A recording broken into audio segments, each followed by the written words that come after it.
ஒரு ஆள் இருப்பார், இந்த ஜின்னோட கூட்டாளி.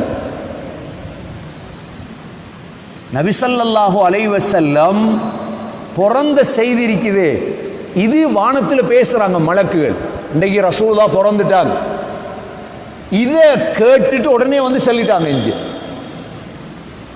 உடனே வந்து சொல்லிட்டாங்க. அல்லாஹ் என்ன செஞ்சான், அதற்கு பிறகு இவங்க மேலே பறந்து போகும் பொழுது அங்க உள்ள நட்சத்திரம் ஒன்றைக்கு ஷிஹாப் என்று, நட்சத்திரத்துடைய ஒரு வகை ஷிஹாப். சாப்தீன் சாப்தீன் பேர் இருக்குதா? சாப்தீன் இல்ல பேரு, ஷிஹாபுத்தீன் என்ன பேரு? அந்த ஷிஹாபுத்தீனை போய் தான் சாப்தீன் சாப்தீன்னு மாத்தின. ஷிஹாப் என்ற எரி நட்சத்திரம். சில நேரம் பாருங்க, நீங்க வானத்தில் நட்சத்திரம் அப்படியே கீழே வந்துட்டு இருக்கு. அந்த மலக்குகள் இந்த ஷைத்தானுக்கு எரிகிறது தான், மேலே போக கூட எறிவாங்க, இவங்க உடனே கீழே ஓடி வந்துருவாங்க.